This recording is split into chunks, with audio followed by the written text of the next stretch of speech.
The starters and first round of drinks have been served, but the main course in the 2018 FIFA World Cup is yet to arrive. That's going to arrive today.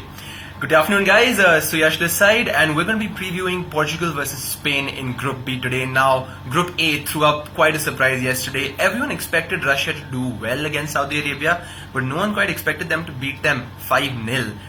Leading 2-0 at halftime, they had a completely dominant performance in the second half as well. Saudi Arabia were wasteful. Russia capitalized on that and put 3 more goals past them in the second half to win 5-0. Now that's quite a statement that's been made on the opening day of the World Cup by then. And if that is anything to go by, then we're going to have a tournament that's going to be full of goals. However, I don't expect much of that between Portugal and Spain today. Lots of stories leading up to the World Cup about Spain, about how they sacked their coach one day before the World Cup.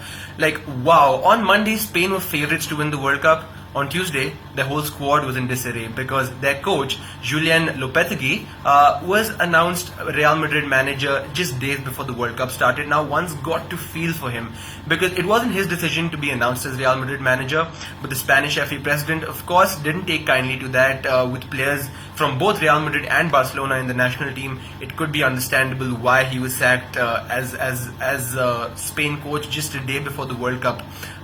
Portugal, on the other hand, will be smelling blood. They know that the Spanish camp is in a bit of a disarray. Even though a national hero in the form of Fernando Hierro has been appointed as the national coach, he was director of football up until 5 days back, and in a crazy turn of events, he now finds himself as coach of the national team. Of course, he said all the right things. He doesn't want to take attention away from the fact that there's a job to be done at the World Cup, but make no bones about it, this is a blow for Spain. Lopetegui was actually on a 20-game winning streak leading up to the tournament. He was gelling with all the players, he'd made a good squad, and now the fact that Fernando Hierro is in charge and the fact that he might change a few things around, we're yet to see if that's going to sit well with the superstars in the Spanish dressing room in the form of Sergio Ramos. In fact, Sergio Ramos, the Real Madrid centre-back, was said to almost be at loggerheads with the Spanish the president of the Spanish FA when he announced that they're going to part ways with Lopetegui. So not quite is all is well in the Spanish camp.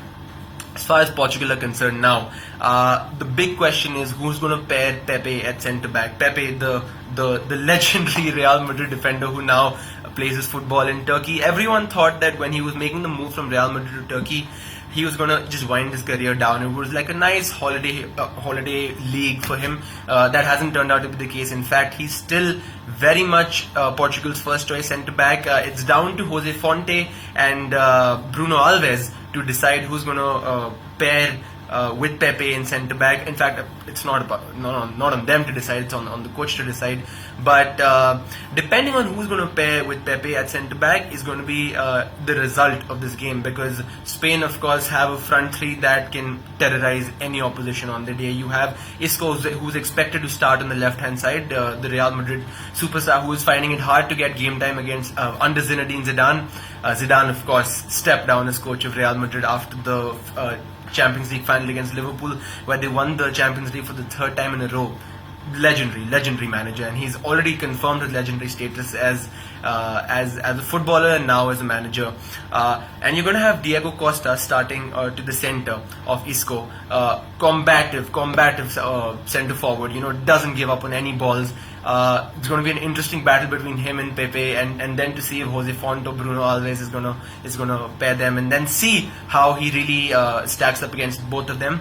And then on the right hand side, you're going to have either Gonzalo Guedes of Valencia, or you're going to have Andre Silva of AC Milan, who made the move to AC Milan last year. Both have been in a good run of form. Again, yet to see who starts along with Diego Costa. The Spanish midfield, though, is looking very good. Andres Iniesta and Sergio Busquets, again, legends of the game, expected to take their places in midfield. Alongside whom, it's yet to be decided who among Koke of Atletico Madrid and the other midfielder, where you have over here who's going to start alongside the both of them, because a 3-man midfield is what Spain go with, and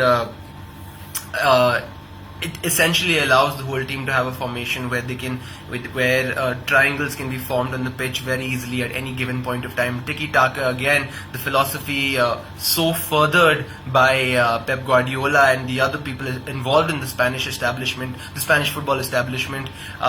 That philosophy still serves to great benefit of the Spanish national team, because that's really an identity of the Spanish national team.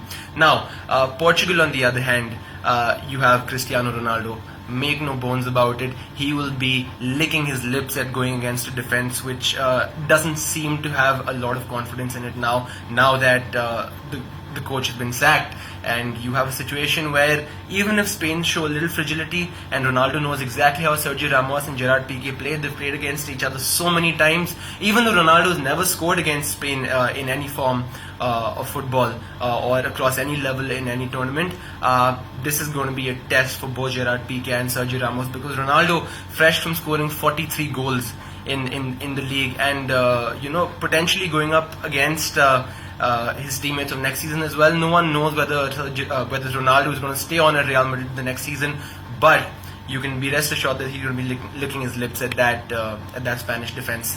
Well, you're going to have William Carvalho slotting into the midfield, into the Portuguese midfield, alongside João Moutinho, again a legend of Portuguese football. You can expect them to not give away too much in midfield. They're going to have a lot of the ball, they're going to have a lot of possession, but so will Spain. It's going to be a very, very tactical game between these two. I don't expect a lot of goals. I do expect Spain to edge it out slightly, maybe a 1-0 win for them. But I also don't expect Portugal, I also don't put it past Portugal to completely go on a rampage and put 2 or 3 goals past Spain early on in the game, because if that happens, Spain are going to find it very, very hard to get back into the game again. It's going to be a very even game. I'm going to read out a few quotes before this now. Fernando Hierro has been saying all the right things, like I mentioned previously in the lead up to the game. But first I'm going to read out a quote by João Moutinho, the Portuguese midfielder, who says, "Portugal is among the candidates to take this cup home. It's normal to have other favourites given all that they have achieved. But we are European champions. That doesn't give us the right to be favourites. We have a young and focused team and an ambitious team that is aiming high." Fernando Hierro, on the other hand, says, "Our goal is to fight for the World Cup trophy, and that is what I have told the players. The replacement of the coach will not serve as an excuse. I told the players that we have an exciting challenge ahead of us, and we cannot think of anything that will keep us from achieving our dream." Talking of lineups now, just to confirm once again, Rui Patricio is expected to start in goal for Portugal. Rafael Guerreiro at left back, the Borussia Dortmund left back, again fantastic going forward. His defensive abilities are a little suspect, and playing on that wing will be Gonzalo Guedes. So you can expect that battle between Gonzalo Guedes and Rafael Guerreiro to be very, very pivotal in deciding where the match is going to go.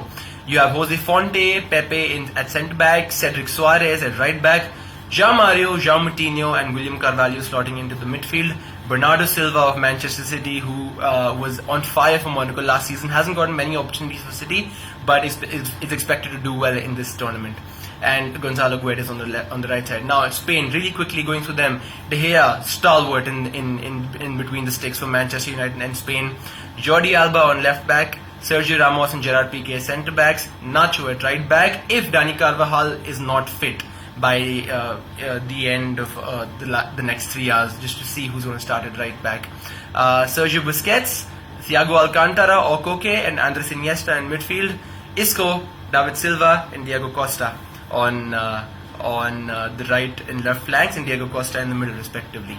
Now, with just about a minute to go, I'm going to read out a few facts and some things to look forward to. Spain and Portugal have met on 35 occasions. Spain have 16 wins to Portugal 6 with 13 draws. So clearly the benefit of the doubt has to go to Spain today. Even the balance is all in Spain's favour. The last World Cup meeting and the only World Cup meeting was in 2010 when Spain triumphed 1-0 in the last 16. Astonishingly, now this is a mind-blowing fact, both the squads have 43 Champions League winning medals between them. 43, wow.